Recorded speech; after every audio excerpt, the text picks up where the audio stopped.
I'm Cornell Clayton, Director of the Foley Institute, and on behalf of the Institute, I want to welcome you out to our event tonight. This is a research-sponsored event. One of the things we do at the Foley Institute, we do a lot of public education programs. We also sponsor and support research in public policy issues. So we're very happy to have tonight with us a panel of experts who will be talking about gender equality in penal systems, and also including, I think, detention centers for immigrants as well, which is really interesting and topical right now. And we are pleased at the Foley Institute to be able to host these types of events. So I'm going to turn the time over now to my colleague. She's still my colleague, even though she's retired from WSU, Amy Mazur. Thank you so much for Cornell. Well, welcome to everyone. Thanks so much for coming. I know everyone's busy this time of year, and the Foley has a lot of events, so it's great to see the turnout, and it's nice to see Moscow representing over there. But I want to first give a few thanks. First to the Foley, Cornell and Richard, for organizing this event, but also providing funding for María Bustelo to come here for an entire week to work on finishing up this research project.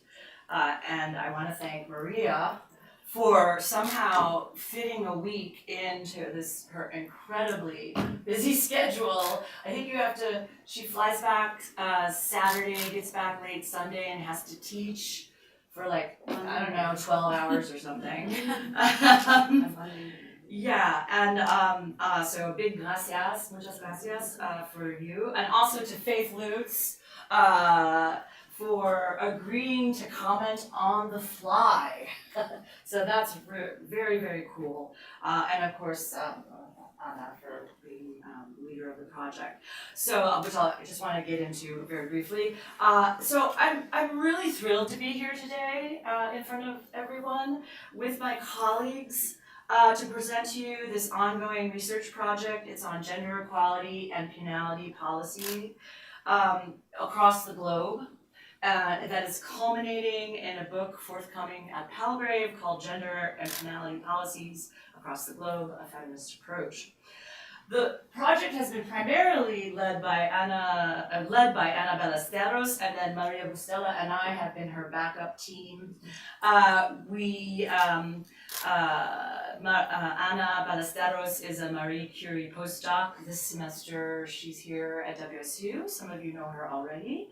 And she is a specialist of gender, prisons, and immigration detention policy in Spain and Canada in a comparative perspective.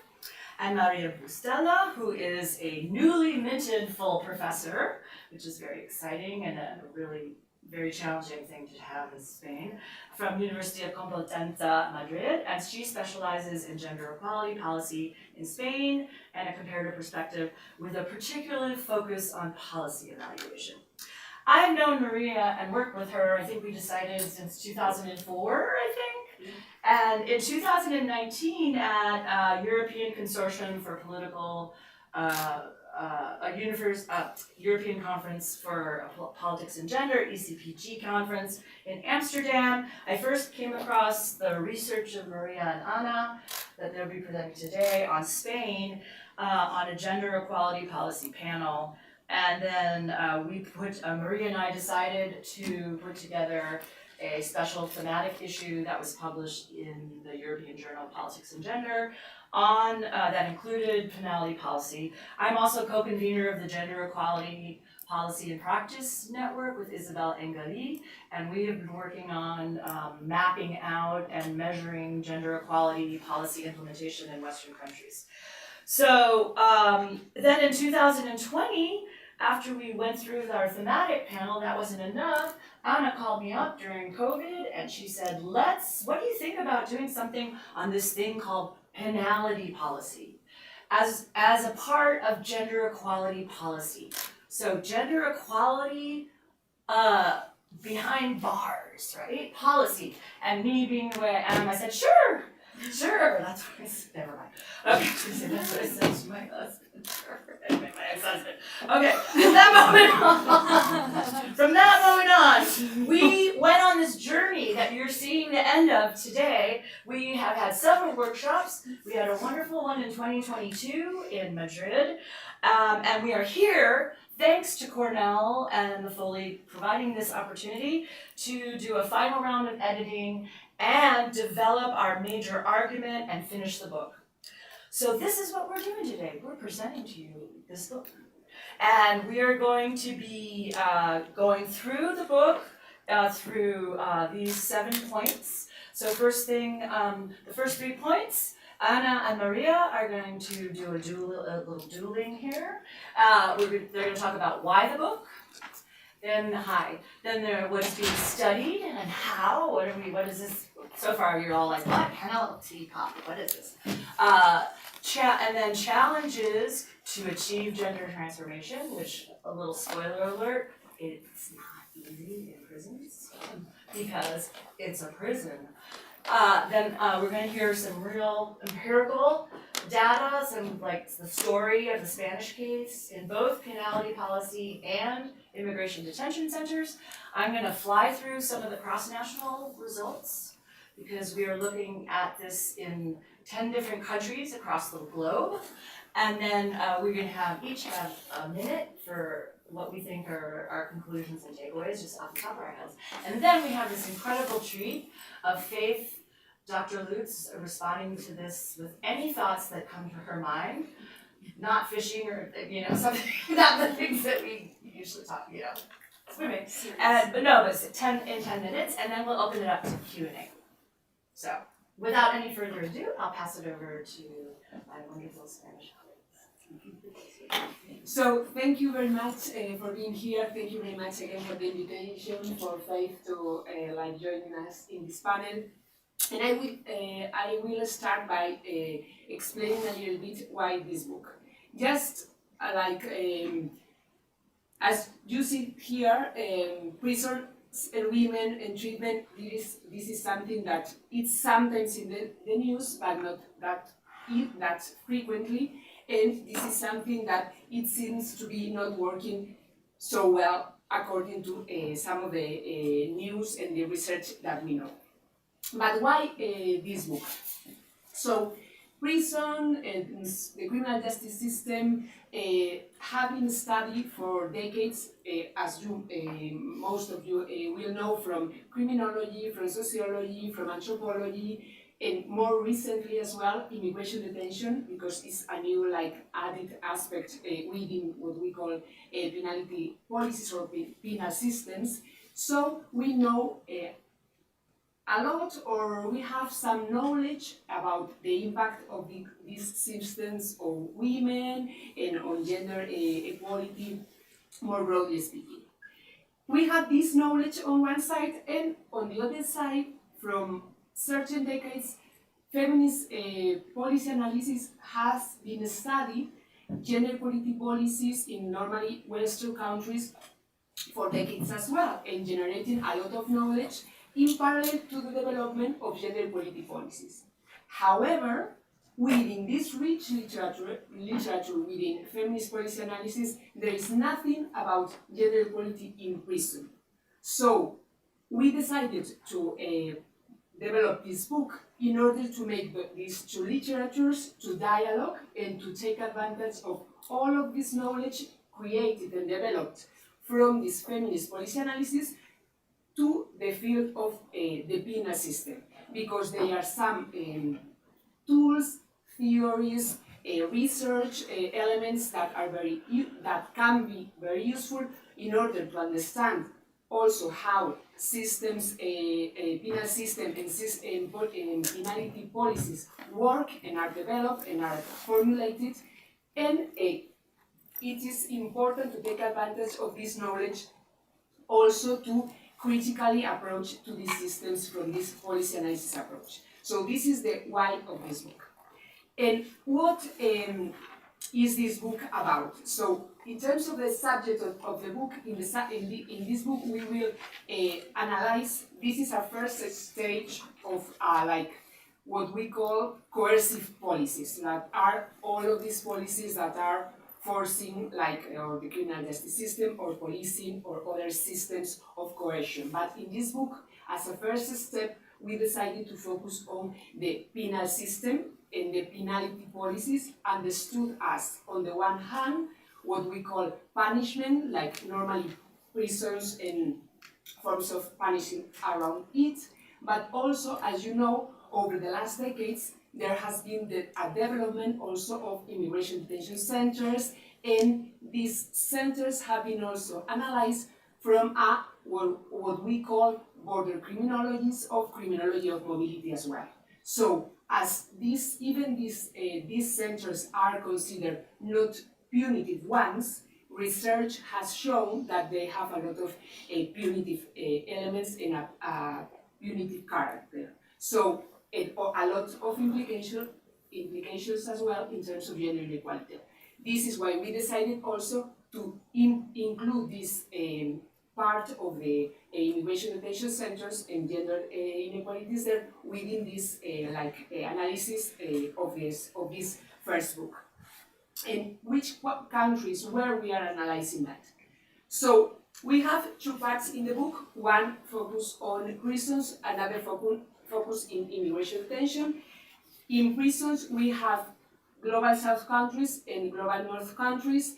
In the first one we have Zimbabwe, Peru and Uruguay, and in the global north we have Canada, Portugal and Denmark, and Spain is there because, as María will show, we have been developed, and Amy already mentioned, some research that will be used for the conclusions, but there is no chapters in the book because we already published our work in journals. So, but this is going to be part of our analysis as well.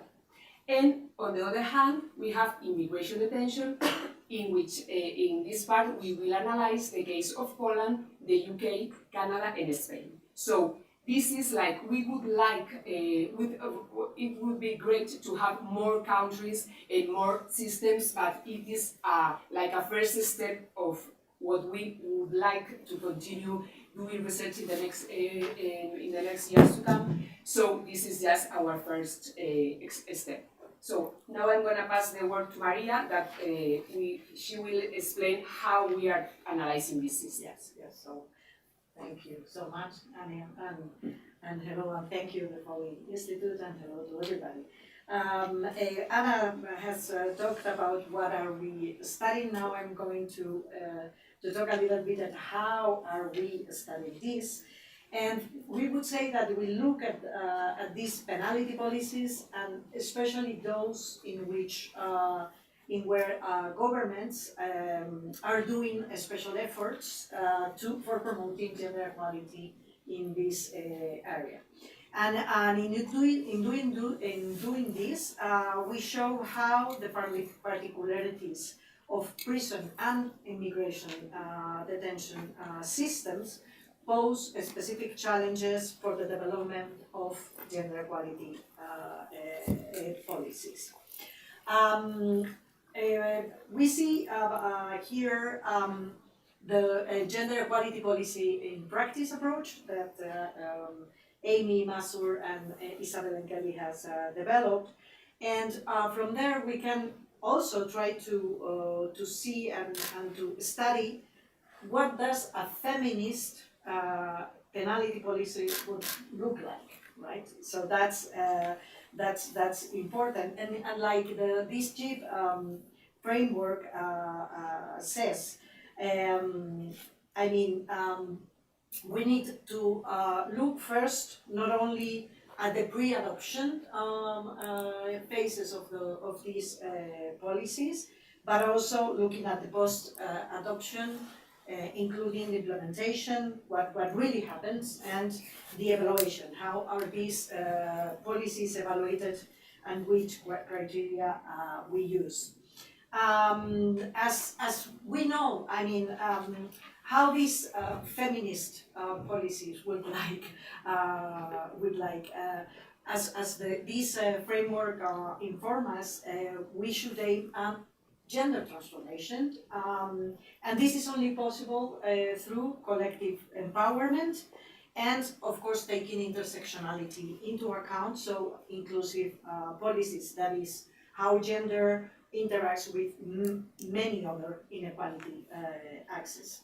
So in the next slide, this also has to do with what we have tried to work on, which are the criteria for evaluating good gender equality policies. We developed with Julia Espinosa, based on another article by Andrea Christian and Emanuela Lombardo, which are these criteria to take into account. And I would especially mention this transformative understanding of inequality as something trying to find actions addressing the structural causes of inequality. And of course, with all this, we will try to look at what it is happening there, right? Apart from the JEB framework, we also have other methodological approaches which help us in this. One of these is, for example, the critical frame analysis, which is a methodology that also help us not only to understand, and from the JEB we do that is studying institutions and systems, and we will see that these institutions and systems are totally embedded in power hierarchies that are especially important. But for example, we with the critical frame analysis, we also study the role of ideas and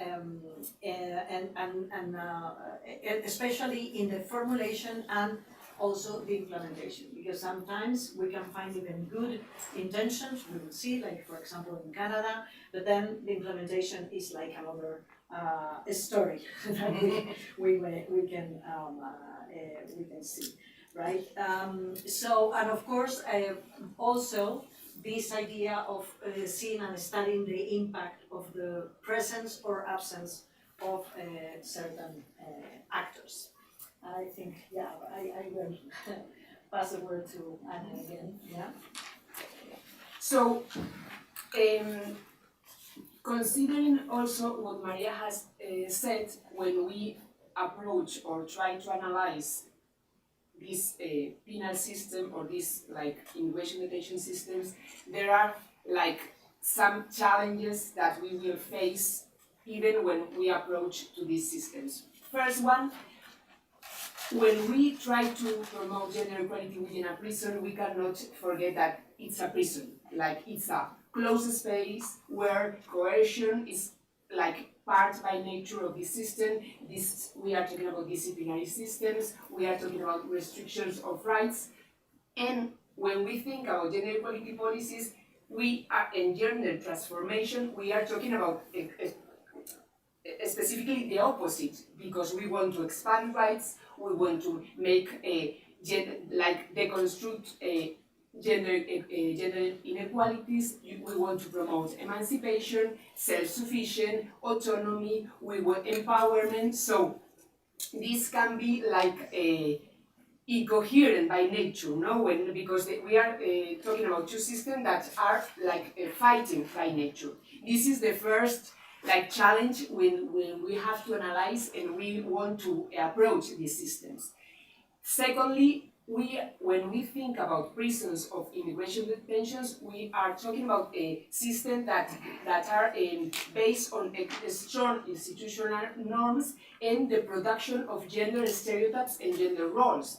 We are reproducing, and we have in mind this idea of men are normally the violence, like the stereotype of these systems, but also we see as well at certain point women sometimes are victims, sometimes are mothers. So we have these stereotypes playing a role and sometimes and frequently being reproduced in the functioning of this system. So there is something that also cannot be so coherent with the gender transformation.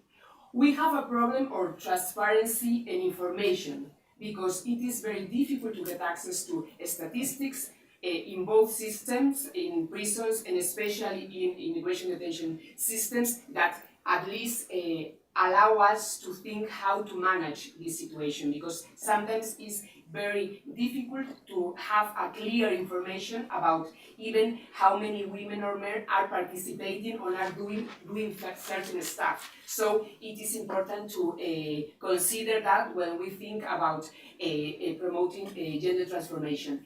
Then we have to think in the role that feminist groups within the systems. It is true that what we have seen is like the feminist movement that is a key actor in promoting gender equality in the public policy systems it is not taking, generally speaking, a leading role in taking the demands in these systems as part of the feminist agendas. So this is creating also a problem in terms of what kind of like demands are being like what kind of demands are being included in these agendas. So this is an issue that we have to deal with as well.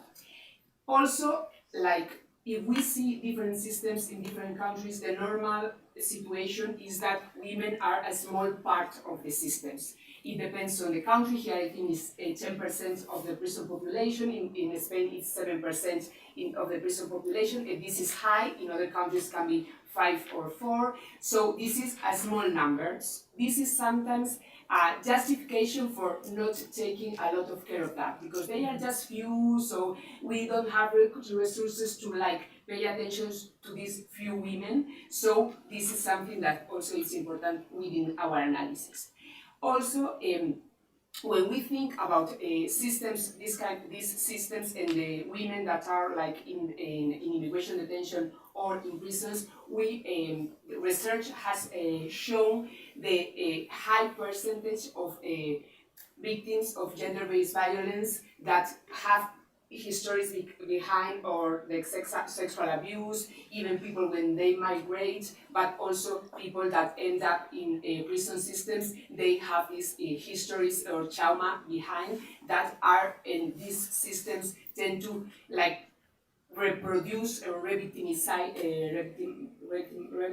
them. And the last point that is also important is the absence of an intersectionality approach. When we see the numbers in the countries that we have them, for instance, we see like a high percentage of indigenous groups within prisons. For instance, in the case of Canada, the 50% of the prison population at the federal level are indigenous, like 50% of women in federal prisons are indigenous women.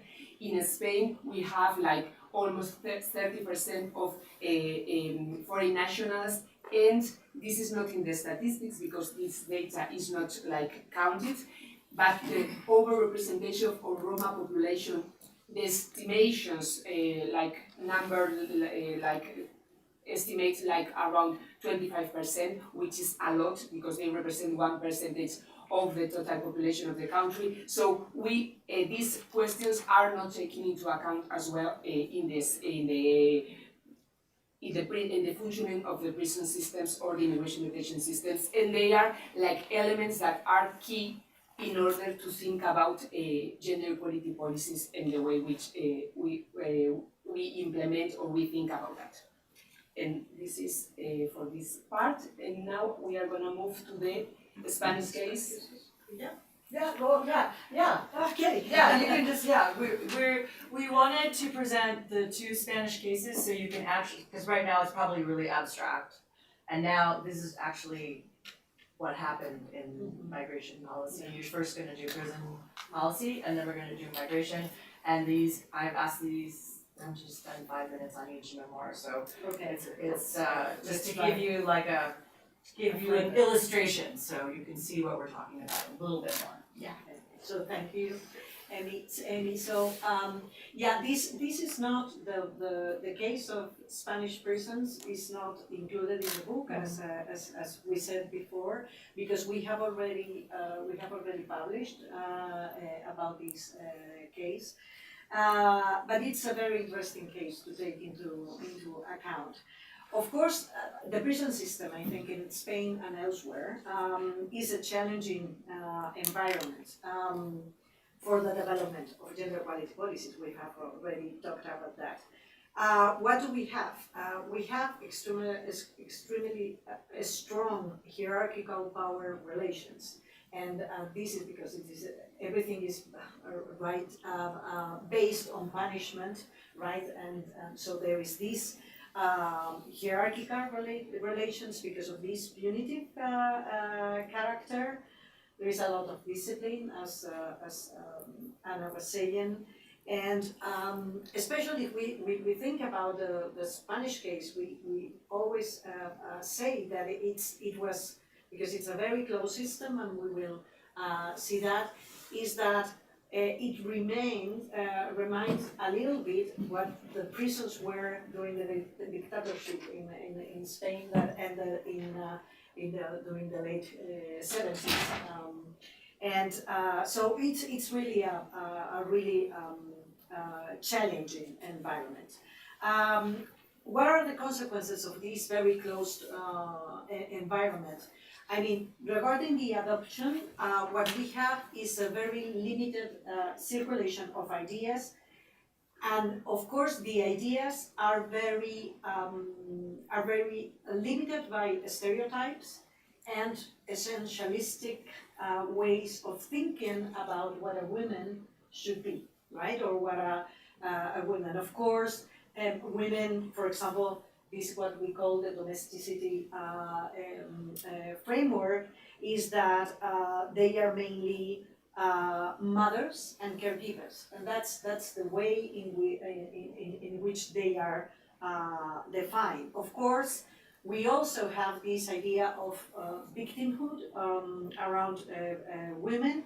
So women are seen as dependent, lacking autonomy and self-esteem, and are really seen as people who are deficitary, right? They're deficient in many things. They are deficient individuals, for saying that. And of course, and also we found a very interesting frame that was this idea on the numbers, because the percentage of women prisoners versus the male prisoners is very low. Is that idea that the problem with women is because they are very few in the system. So if they were half of the population, there were no difference with male prisoners, right? And of course, regarding the actors, what we have also is the lack of consideration of voices, even in the adoption, in the formulation of policies, and the demands on the women's and feminist movement. And of course, no intersectional approach at all. And regarding implementation, and that's also very interesting, what we see is a really persistent absence of the feminist movement. This is a little bit hard to say, but it is the same as in the feminist policy analysis, not interested in the prisons. In the same manner, the feminist movement in Spain has not been interested in the women in prison, very, very little. So that's important, because it's a very closed system, and there's no way to have exchange of ideas in this it's a very closed system. So of course, in the implementation part, we also have have this idea of the resistances by even the staff in the prisons. They are, they are very much into the hierarchical powers and positions, but also they know how they have been doing there all the time. There is this path dependency, and normally they do not believe in this initiative promoted by initiatives to include gender equality policies. So, and this generates a lot of resistance, and of course all these stereotypical ideas of what a woman should be in prison. So, yeah, I think that's. Could you just, I mean, you kind of did the analysis, can you just tell people what the policy was and what was it was, implemented? Maybe you could just follow up with that, yeah, because it's not clear what it was, yeah. Yeah. Yeah, that'd be great, but it's a great analysis, but just because people don't, Yeah. so they can understand what it Maybe was. you can. Yeah, that would be great, about the thanks, plan, thanks. yeah. No, I before moving to the case of the immigration detention, what I wanted to say is that conversely to other countries, in the case of Spain, it was already a gender equality explicit policy for the prison system. Normally, in many countries, in the general prison rules or the prison act, there is some mention to women as mothers, or when they are children, or these minor things. But there are not like prioritization and a moment in which you think, okay, what is going on here, what we can do, or we are going to try to do things. In the case of Spain, it was this moment of like taking into consideration gender equality policy. So they created a plan, a gender equality plan, in that In contains some 2016. in 2008. Oh, I'm sorry, sorry. 2008, right? yeah, 2008. where they created this plan. What this analysis comes from the analysis of the document of this plan, but also some interviews with authorities and staff that in charge of implementing and designing this plan. And so this is this advance that is, there is something that at certain point they put emphasis on that, but when the government changed, the attention also like become lower, because it was a progressive government and then a conservative government took the office, so the attention was reduced. And what we also see in this plan is like the way in which they understand gender equality in prison is also based on gender access to services. So just note this idea of like gender inequalities in a more structural way, but just okay, let's give the same access to this training or to these jobs or to these things to men and women, but not considering like structurally what are the inequalities, like the gender inequalities, and how we can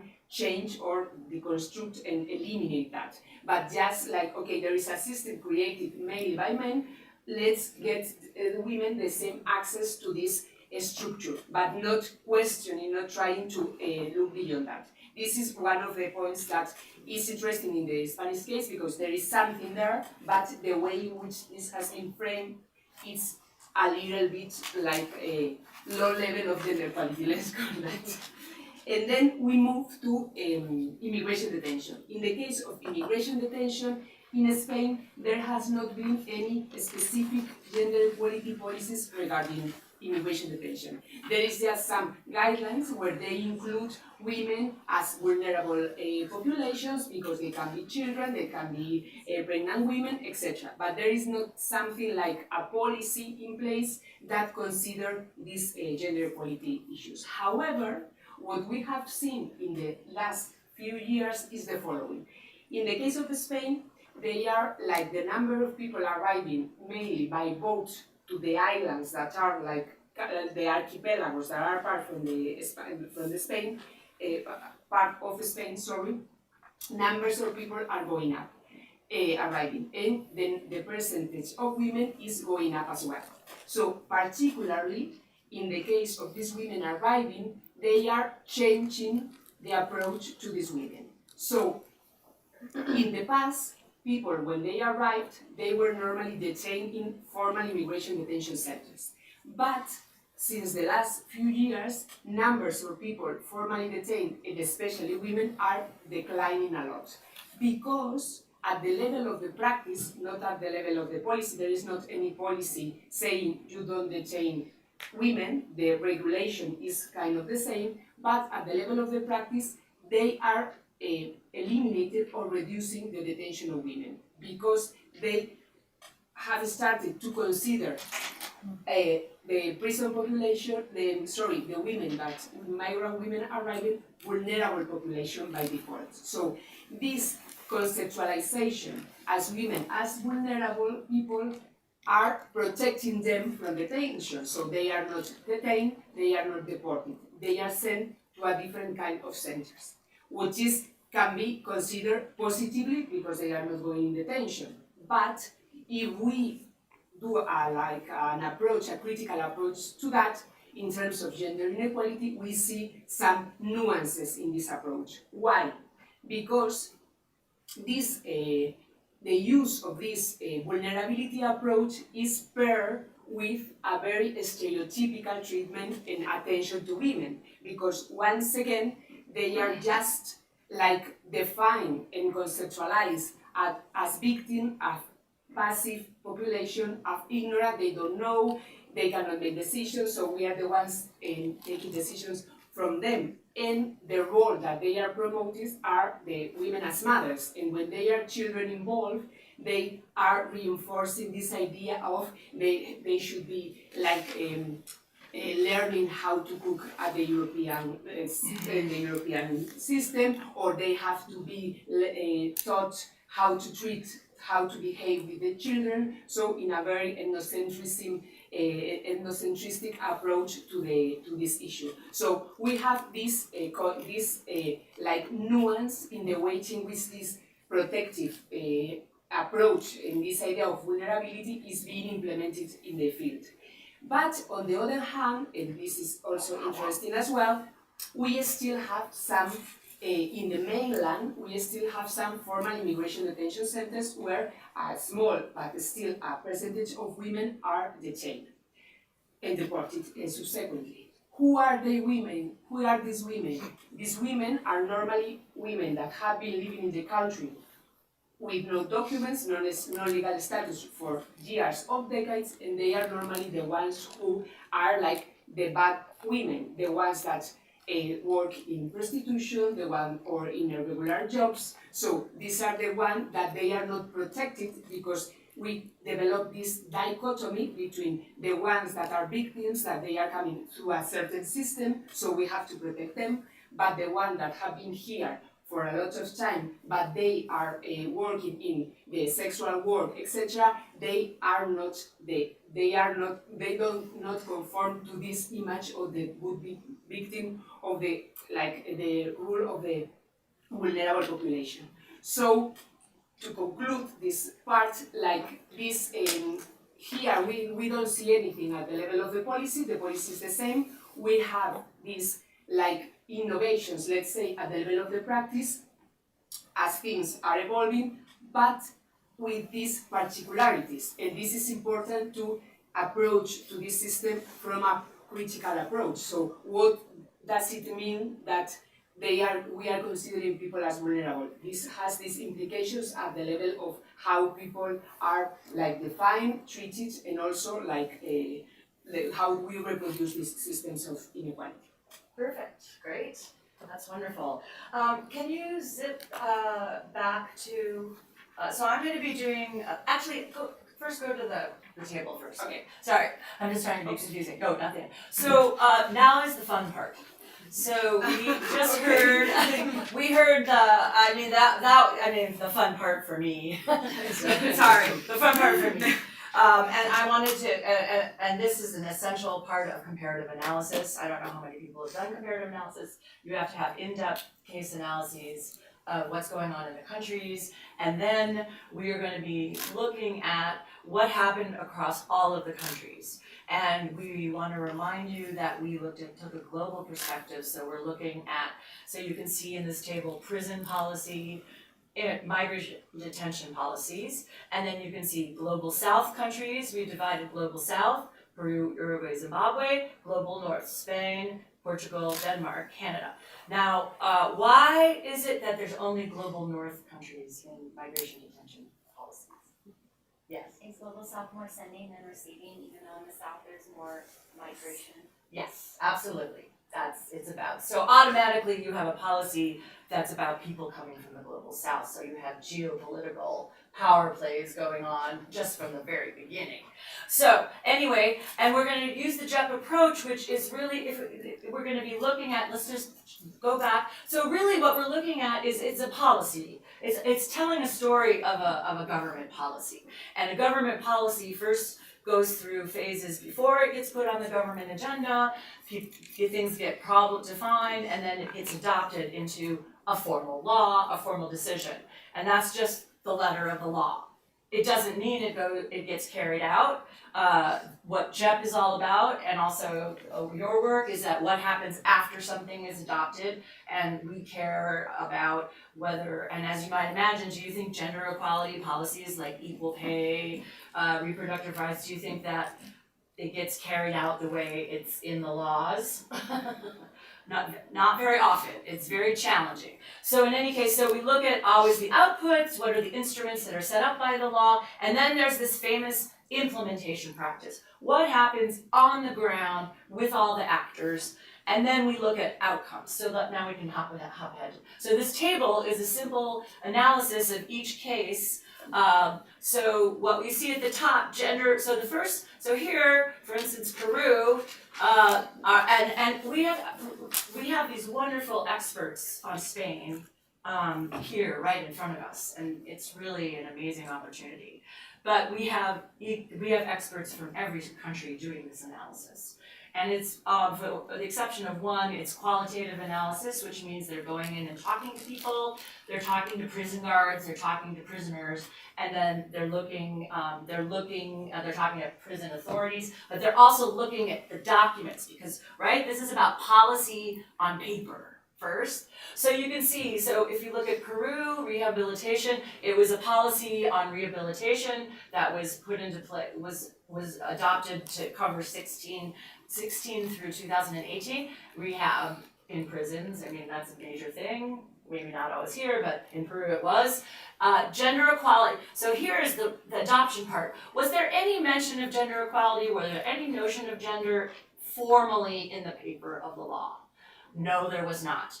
Then we move to, in our analysis of when we look at policy and practice, we talk about a gap that there's often, particularly in gender equality policy. You've got these beautiful laws and gender equality policies, and then when it hits the streets, goes to the street level, you know, when you actually go and try to promote equal pay. Well, in this country, what is equal pay?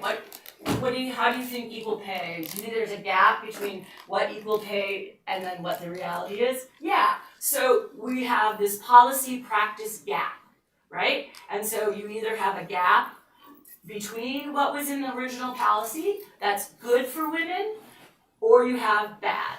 And then you have the outcome, right? After everything's been done, what's the actual impact? How does it affect? What's the problem solved? Were women helped at all? You know, were women prisoners? Did anything help them? Because it really, I mean, I think this is my takeaway from this whole study, but I want to say it now. When you're looking at migration detention centers, and when you're looking women in prisons, for women in prison, there's a double burden. First, pretty much most women, and Faith can actually talk to this more specifically, most women prisoners got there because they were abused. Either they were forced into trafficking drugs, they were forced into prostitution, but because there was some violence, some abuse. The second burden is when you get into prison, you then are sexually abused, you then are treated like an object, you get strip searched in many places by men, even though women are supposed to be in charge of this. This happens in a lot of countries, and that's when you already are traumatized and you get a second trauma. Think about the migration detention trauma. Women often leave their countries as refugees because of gender violence, because of what's happening. And then, I don't know how much you followed, I mean, of course, we're all about the wall at the border, but the trip from the home country to the new country, so much gender-based violence occurs. And it's not against men, it's against the women. So they arrive, they get put in a migration detention center, and then there's more violence and abuse perpetrated. Triple burden. This is a triple burden. And so when you're talking about this, it's really hard to see how you can help these women without changing the system radically. So Peru, so here you have the gap, there's a huge gap, there was nothing. Oh, street level gender transformation, and there were feminist groups present. So we keep going, Uruguay prison reform. So I think you can see, I'm trying to get you to read the table, so you now, I don't need to present it to you, right? So there's no gender equality at all. There's a gap, but oh my gosh, there's limited something happened. Whoa. Uruguay. Nothing mentioned, gap, that's Uruguay. Zimbabwe, I'm kind of extrapolating, but it's pretty much gender, and we call this gender blind policy. There's no mention of any of these considerations, any gender equality, and there's no gap, there's no change. And then the outcome is gender accommodation, which means it's just the same old stuff. Yes? What's the no gap plus versus the no gap minus? The gap, when there's, okay, so there's no gender equality mentioned in the policy as adopted. And then the second one is policy versus practice. So there's a gap between policy and practice, but it means it got better. The plus means it got better. And there was gender transformation. Right, but underneath that, there's no gap, but then sometimes it says no gap minus, and sometimes it says no gap. Yeah, well, I'm gonna explain that, yeah. So here, well, that just means that even though the policy didn't include gender equality, it actually got better. And if I have time, we can tell you why. But then in gap plus, the same thing. No, gender equality wasn't included, and there was no gap, but it got even worse. It got even worse. Gender accommodation, it was negative. There was no gap because there was nothing to do, nothing changed. And maybe women's treatment got even worse. Maybe. I mean, that's the negative. I mean, maybe not a negative, but it's really not, there's nothing changing. And then Zimbabwe, pregnant women, okay, so the global north, yes, we heard about it, right? But really, there was a gap. The practice just went back to the same old gender stuff. And actually, it was already about domesticity and formal gender roles. That's how gender equality was defined in the gender equality plan. So again, gender accommodation. So all of these columns, gender accommodation, right? And you have gender gaps. Now, where do you see the plus? LGBT plus law in 2018, the Portuguese team looked at whether there was a law, they looked at whether a law that required recognition of LGBTQ plus populations that got transposed into prison policy. And guards and staff they interviewed respected it. So you had this really interesting situation of gender transformation, but not through gender equality directly, but through a more intersectional approach. And this is another thing that makes our study really interesting, is to have this. Denmark, reform of mixed prisons. Denmark, up until 2021, had men and women together in prisons, which is quite unusual. It's quite unusual. Mostly they're separate women's facilities. But this didn't matter. There was gender equality talked about, we think, but then the gender accommodation just was there. Canada creating choices, great hope. It was a highly feminist report. It involved Native and First Nation groups in 1990, really talking about all of the things I just talked about, the double and the triple burden, all of this stuff, and nothing. It just got wiped out, and nothing in the implementation, in the practice, but there were women's groups involved. Migration detention, you see a pretty careful, you see this very, it's all gender accommodation, and there's no space in migration detention for gender equality or discussing gender differences, and we can talk about why. With our take-homes. We're going to talk about that take-home shortly. Is there anything that you see that leaps out at you that's kind of surprising? Where are the countries where there was success? Is there anything surprising here for you? The gender transformation countries. More global north, isn't it? No, global south. I'm just reading it wrong, okay. Yeah, global south. In Peru and in Uruguay, you actually had policies in the implementation process that helped women. That in Uruguay, in Peru, it was a case of there was an entrepreneurial program in the prison that allowed women to have businesses in prison, because prisons in this setting, and often in global south, are poorly financed. They're not very structured. They're not closed. They're more porous and open to outside influence. And then in another case, there was another case where this psychologist was able to work with civil society groups and help women in prison. So what the big take home we have, one of the big take home here is that the global south is much better than the global north in this area. Because what's driving all of this is what's called path dependency. You have a highly closed system. It's about securitization, it's about punishment, and it's very, very difficult to change that gendered perspective. Also because there's very few groups that come forward. Feminist groups don't come forward. You see in the LGBTQ's case, there were quite a few LGBTQ groups, and when I say come forward, the people who get involved with the practice. Women's groups don't like coming into prison. But LGBT, gosh, sorry, it's my dyslexia. I have trouble. I kind of switch around. Yeah, they came in. So there's some pretty surprising things coming home. So we're going to move to a quick conclusion. I already said what my take home was. That the global south, it's where you have less developed institutions, and the global south actually has more success. Compared to the global north, which is very counterintuitive to a lot of comparative analysis. So you're each going to say a little something, and then Faith gets to go wild. Maybe we can start, yeah. Yeah, Just just taking this about the global south, and of course, what's the reason, for example, to opposing Spain and Peru when what this was happening is because it is less institutionalized, so the system is really much poorer, so it's not really much better in that sense. But it is true that it's the more open the system, the more the opportunities to have some of the things that can be gender transformation.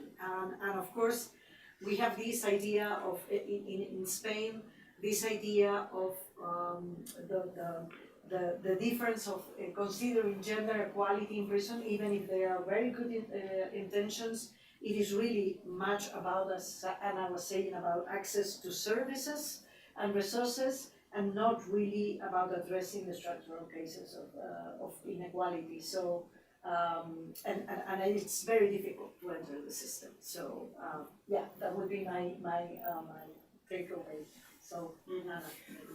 Well, my last headline for for me, we cannot think about these kind of systems as our environments for gender transformation because of what I said before. We can think about limited approaches to gender equality, very basic ones that should be try to at least protect the rights that are outside, the laws that are in place in terms of reproductive rights, in terms of even equal pay, to be transferred to the prison. But we cannot achieve, from my point of view, transformation of gender systems within these systems by their nature.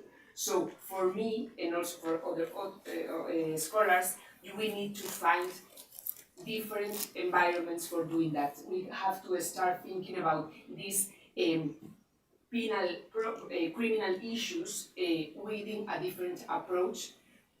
For some men as well, I would say, but also specifically for women within these gender inequalities systems that are very embedded in gender inequalities by default, no, by nature. So we have to start looking for more community-based responses, and then we have also to analyze them critically, but at least is reducing the use of prisons in immigration detention for sure, and also prisons at first response to every single thing that is happening around us that is becoming some issue. And on the other hand, because they are not going to disappear from one day to the other, be careful and try to at least like protect the rights that are like in place outside for the rest of us that have been protected also inside. This is my final sentence. So thank you. And now, Faith. I'm gonna It's leave my you. turn, okay. Yeah, thanks. Well, thank you very much, this is exciting work, and I'm really grateful to be here today to be able to observe the importance of this work and to kind of wrap things up here. So, I'm trying to figure out my notes here because there were so many interesting things that were discussed. But I think what I wanna kind of just build off of is that feminist analysis is so important globally because what we know is that that which is not observed does not get measured, and that which is not measured does not get addressed. And so historically, prisons have been built by men to punish men, and women have been really invisible within that historical context. And it's not until recently, really, with feminist movements to address issues of inequality and diversity and intersectionality that prisons and women in prison really then begin to be observed, and then to measure the conditions in which they live and the experiences and the pathways that bring them to prison. And once we have that, then we can begin to measure what do we need to do to affect change. So I'm really impressed by this work, is taking it on a global scale to see what works or what exists when we go from that idea. So something really important historically in terms of prisons, and I think it's demonstrated here, is that that as philosophies change about how we should treat incarcerated individuals, both men and women, as those philosophies change, we build upon those and we think whether it's rehabilitation or punishment or state control or all of those things. What we actually see is that the philosophy changes, but the institution or the mechanism of delivery does not change. So whether it's rehabilitation, it's still done in prison. Whether it's punishment, it's still done in prison. Whether it's crime control or whatever, right? We still tend to rely upon a very coercive institution designed to control various populations. And so, so that makes it very difficult to change holistically. So the transformative goals are often lost because we're always competing against those traditional structures and institutions that have been maintained for centuries, quite honestly. Yeah.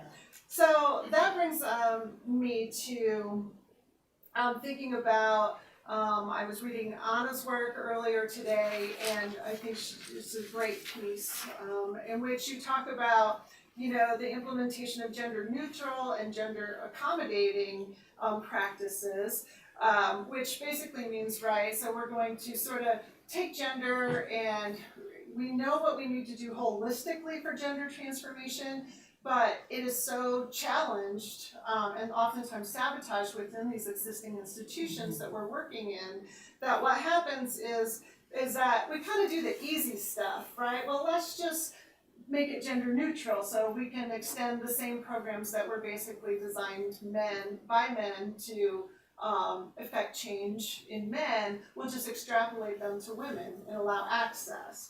And then, right, we accommodate that versus, because it's easier to do those things. It's kind of more tangible.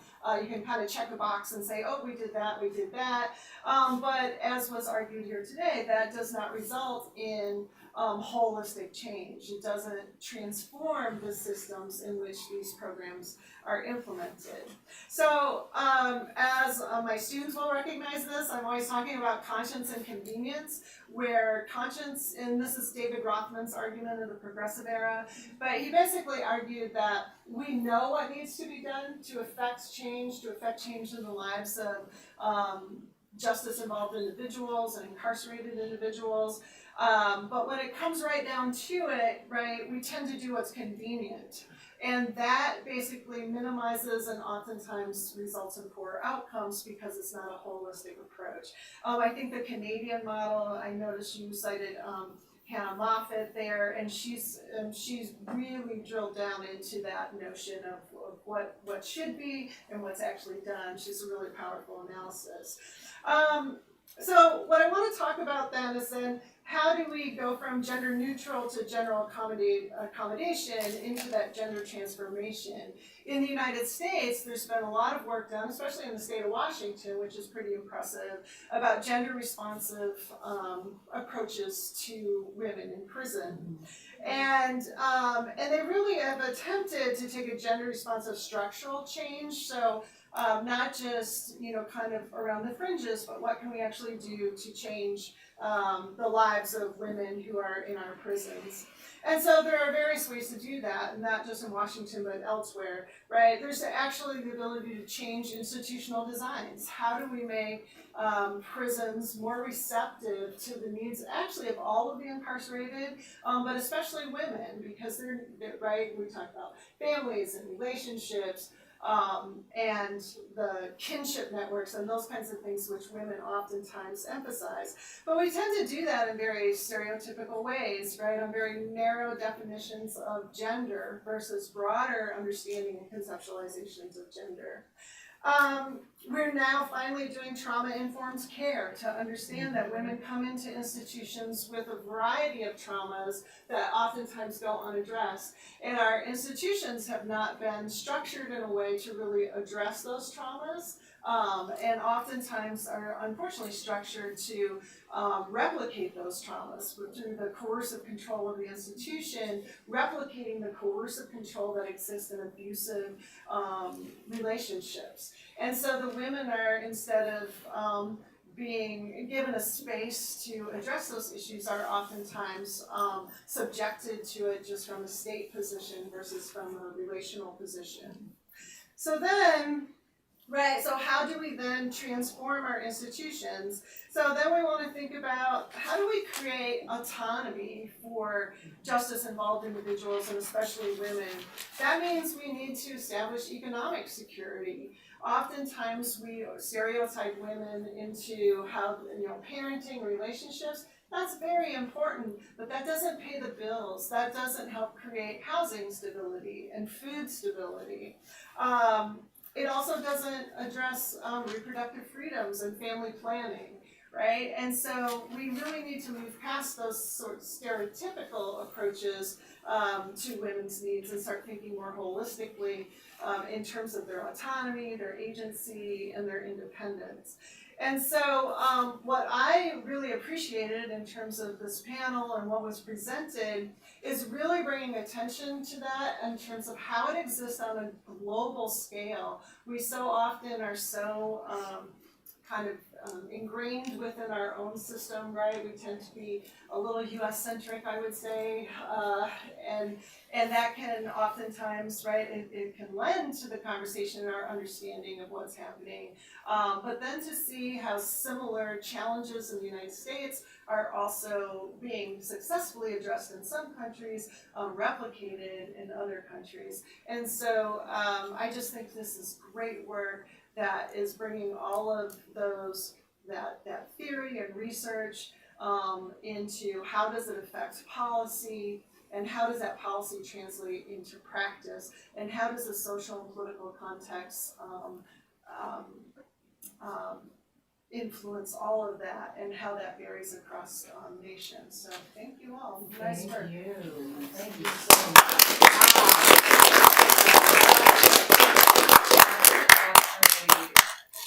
Just to have your perspective and the issues of the programs, the gender responsive and trauma trauma-aware programs.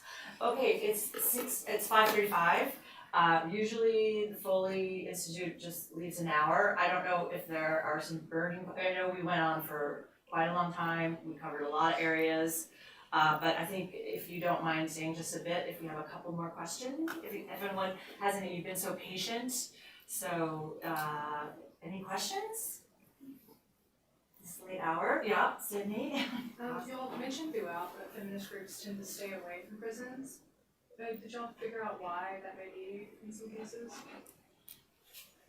That's a very good question. Well, it is true that even intersectionality issues have become like for other populations an issue or like an aspect of the feminist agenda recently. And in the case of women, we have to think that women in prison are women that have committed crimes. So it puts a lot of people like in the position of not taking care of those, like this categorization of people. They are the bad women, the ones that have committed crime. Why we should be taking care of them? So this is part of the explanation from my point of view. The fact that we are talking about a particular group of people, and feminist movements can be more open, more inclusive, but sometimes like mainstream feminist agendas are like limited in this approach. But also, as I think it was in one of the slides, also sometimes these feminist groups have limited resources to like participate in the prison life, because first, prison is quite a closed system, and also, for instance, in the case of Spain, and I think and I know in other countries as well, prisons are not the more open places to like open new initiatives from outside, but also physically they are sometimes very far from the cities. So if you want to do things in prison, you need the resources to go there, sometimes 50 kilometers, 100 kilometers far of a like urban area to do things. So sometimes the feminist groups that could be more like concerned about that are the ones that are with less resources to do that at the level of the practice. So I think there is a combination of things in this. I don't know if you want to add something. Yeah, no, I think it is really the difficulties of entering the prisons. And also I think in the case of Spain, during the late 80s and 90s when the democracy was going on, there were a lot of work in prison from this idea of the social work, and for example for providing cultural events. So for example there was some theater groups created, and there was a lot of things going on in prisons, but not by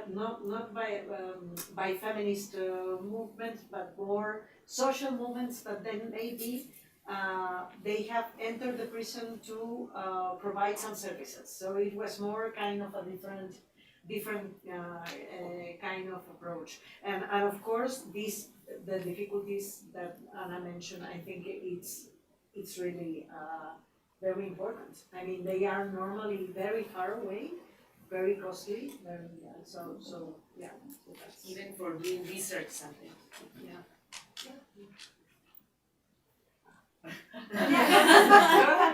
No, on the countries that have a more positive policy approach, is there any work being done that, how it's actually, the women are actually, are they thriving, and then does it follow them once they're released? Are they doing better in society? I mean, are we tracking this, or? No. As far as I know, in the countries I know, there are not, it is very difficult to track people outside prison, because the prison system that like the statistics or the counting of people that when they are inside, this is prison services or justice departments in charge of this. But when you leave the prison, when if you have in a parole system or wherever, you continue to be tracked. But if you are free, completely free, there is not a way normally in the countries I know to track people outside. They try to survive and do their own, but you cannot. There are not so many studies like specifically on that in the countries I know. So we don't really know how it's No. But it should be, I mean, this is just the beginning Yeah, of this right. research, but that's something that can be done. Yeah, I mean, certainly in a legal way, you know, and one thing I wanted to say about what Faye said, we weren't able to get anyone to write on the United States. I mean, we're not including the United States in this project, but I think in the future, we need to include the United States because we have to, you know, look at all these different programs. And I know there's a lot more women's group involvement in prisons in this country, I believe, yeah, so. Did you have any? I had Yeah, But Susan, sorry. maybe we collect. Oh, no, I can wait. Other people have their hands up, so go right ahead. Okay, go ahead. You should go first for students. Yes, students have their hands up. Yeah, go for it. So this is me making sure I fully understand your argument. So when approaching gender equality in this context, the low-hanging fruit, so to speak, is extending equal resources and services, but that falls short because it doesn't look at it with nuance. So a more effective gender equality policy may actually view women, treat them asymmetrically to get at the unique conditions they experience, such as the traumas, to try to deal with those unique conditions that men don't necessarily experience. Is that accurate, would you say? In theory, yes, but at the level of the practice, we see a lot of difficulties at the level of implementation because of the environment we are talking about. In theory, yes, in theory you shouldn't be provided the same because the good for men not necessarily is the good for women. So we need to take into account, as in other policies, what are the structural inequalities that they are involved, what are the particular needs. This would be in theory, but things that can work in the outside maybe don't work so well in the inside because we are talking about a very particular environment that make more difficult to deliver this kind of services or get this kind of transformation from my Right, and then the tricky part is the word vulnerable is used in different ways. Yeah. Because on one hand, vulnerable women are defined as vulnerable populations in a very long established gender role approach where, you know, women are dependent, they need the man, they need their mothers, but then also we see the word vulnerable populations, that is populations that are more prone to be victims of sexual violence, domestic abuse, you know, so it's like, it's the classic, it's in feminism. There's good difference, bad difference, but how you summarized it was not, that is it, with how you summarized it. Okay, other student questions, yes, go for it. There was one country that had Oh, you wanna pop that up. Yeah. There was a gap in the policy to practice, and then there also is a positive impact on women. I was just curious what your findings were there. Which one, Peru, yeah. Or yeah. And in Uruguay too, Uruguay, can you remember, Uruguay is not fresh in my mind, but you can talk about Uruguay, yeah. No, Uruguay, they have a good interesting progressive attempts during the progressive government at the level of the policy and creating groups involving social movements and also feminist groups at certain point. However, then they passed a law related to increasing the sentences for for a certain group of crimes, and one of them, the most affected, was the one that drug trafficking, and most of the women that are in prison in Spain and Uruguay and all Latin America, they are there for drug trafficking. So in theory, it was a gender neutral law, but that affected more harshly to women. So numbers of people went down, the numbers of women in prison went up, because of this reform that in theory was gender neutral. So these are at certain point you are doing well at certain level, but then the government changes because we here, when we think about public policies, we have to differentiate as well because even though there are not like radical differences, sometimes are differences in the way that certain governments or prioritize certain issues above others. So this is like the nuance picture. Go for it, yeah. Great. So, what specific policy like reforms do you think have the most immediate impact on gender dispositions in the penal systems, like globally or even worldwide? In which direction? You mean like in a positive direction or? Any, Yeah. yeah, positive. Yeah. Yeah. Yeah, no, I'm thinking that, for example, related to the work done in Canada, so Kelly Hannah Moffat, she has worked a lot on proposing community-based solutions. So everything, I mean, I would say, because we can see even when the system is not functioning so well, like in Peru, or the case of Uruguay, why they are functioning, because they have other actors and not only the system working and helping there. And of course, I would insist very much that when we talk about gender transformation, it is really about thinking about and trying to address the causes of the structural cases of inequality. Yeah. That's something that it's mainly before, I mean, this is because women, have all these gender-based violence behind, because they are considered, I mean, so that's really something not to forget. And it has to be gender responsive, because Canada is a fascinating case in the migration detention area, because Canada actually had a feminist reform of their detention centers.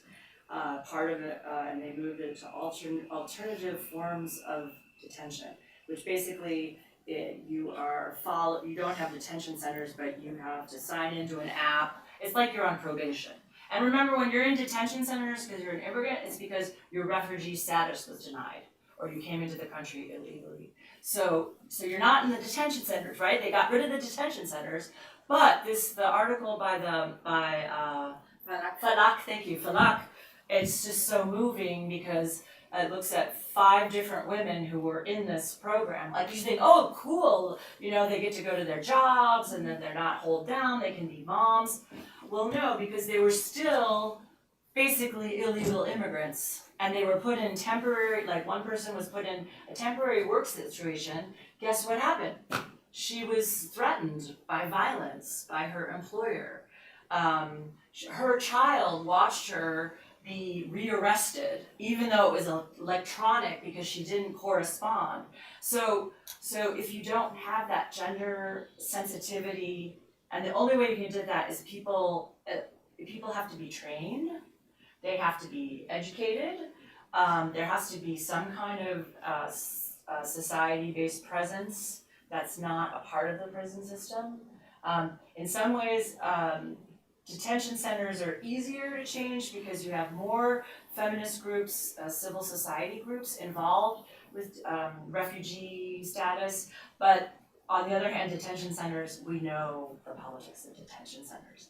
But, if I could Right, just quickly add to that, Yeah. I think one of our failures is that we don't prepare institutions for change. So Yeah. the political process says we're going to do this, and we're going to affect this policy, but then we don't actually on the ground prepare that institution for change before that change is implemented. And so we end up being reactionary and piecemeal about it instead of holistic. So I just wanted to. No, that's, and that we have to prepare. We have to think about that and not just, they're great theories, right? But it's a big haul. It's a lot of money. Did you have a question? Oh no, go for it, Susan. Okay, so really quickly. Maybe the last question, Yeah. because people have been incredibly patient and we're going way too I have long. a measurement question really Yay! quickly, but I have also, I was curious, I think I know the answer to this, but I know that you are interviewing guards and that you experience barriers, right? There was resistance. So I'm just curious of what is the population of female guards? Were you able to interview? Did you see the same types of resistance? So I'm curious about that, whether gender impacts that resistance. Yeah. Well, I interview in the current research I am doing now that it is not published yet, like prison staff, like psychologists, social workers, but also prison guards, like the one watching, men and women. I can say that in the case of prison staff, like psychologists, social workers, not all of them, but you see more like sensitivity to this kind of issues. They are sometimes very more women that they are younger than in the past, so they have been trained. They are like members of the society, so they have more sensibility, some of them, and they have been a little bit more trained in these things, so they have a little bit more sensibility, although there are a lot of dichotomies in this part. And also in prison guards, I have been very lucky to be able to interview some of them that are the ones more resistant to be interviewed, and you see there a very variety of opinions. So you can see even in prison guards and also in professionals this idea of now they are even like equally treated. They are not bad. Now they have living in the same environment. So this is good.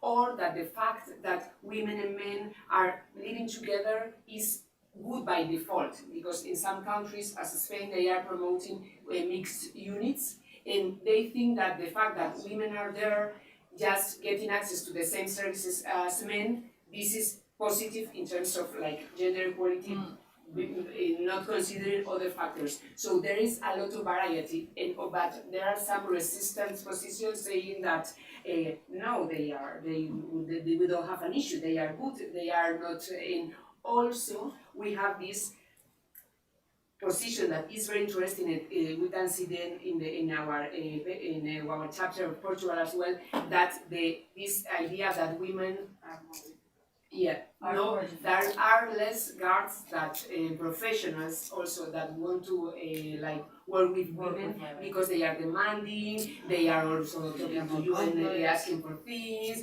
you have to deal with them more like directly, and men are like on their own, so you don't have to take care of them so much. So I have to analyze more in detail, but these are the first impressions that I had. So just really quickly on that, because I can't let that be the last thought. No, because I've encountered this as well, and I really think it's important that how gender biased that assessment is of women, because women interact more relationally and ask questions and want to know why.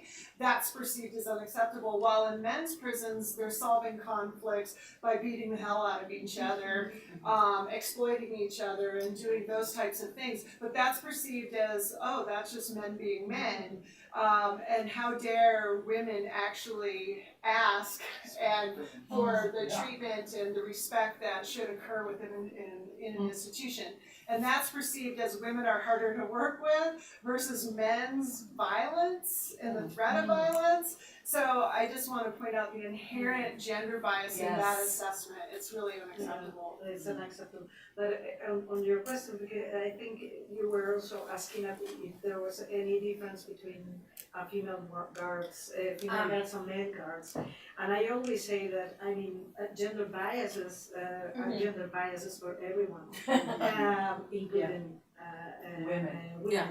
So and probably they are. I mean, I bet that they are absolutely full of these gender biases also. And particularly because women guards would be a minority, and they're trying to prove themselves even more, and within that context. I think it's Britain who did some research on that, looking at gendered institutionalism and difference and that very issue, and found similar things. So I was just curious. What's the name? Britain, Britton. It's an older. There's some older studies. Inside the iron cage? I can't remember right off the top. I can find it, but I like. have it on my shelf. Yeah, we need to make sure we get that. Well, yes, you've been so patient. Yes, you get to have the last word. Yes. I actually research immigration more than prisons. I find it interesting that in the ones you mentioned, the detention was people who had cases denied, because in the US you can immediately go to detention even as your asylum case is pending for years. Yes. So I don't know enough about other countries, but the reason I wanted to mention the US and that fact is because many of these, there's not gender responsive programming in immigration detention, and as Dr. Lutze mentioned, many of these individuals have left the because of violence in their home countries, many of which is gender-based.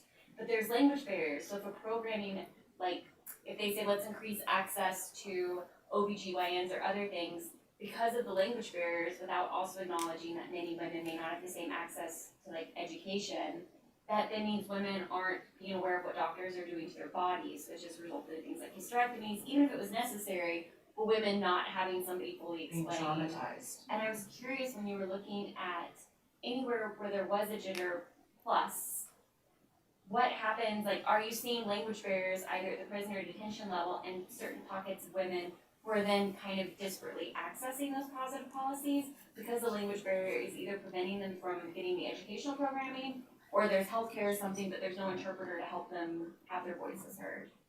And as Faith said, I think this is, if you don't count it, you can't measure it, and I feel like language access is just this invisible elephant in the room that permeates everything else. So I guess that's my question, is if language came up as kind of hindering or helping or anything? No, just that there has not come up in our cases that are like, not because they don't exist, but they have not been an issue, but they are an issue in the immigration detention, for instance, when access to health systems, because if you cannot explain what is going on with you, it's impossible that you are treated and maybe your demands or needs are diminished. So this is an issue that is very important, but it does not come up in the cases we have been dealing with. But Yeah, and we did not see any gender transformation cases even close in migration detention. No, because it's just high stakes. It's not,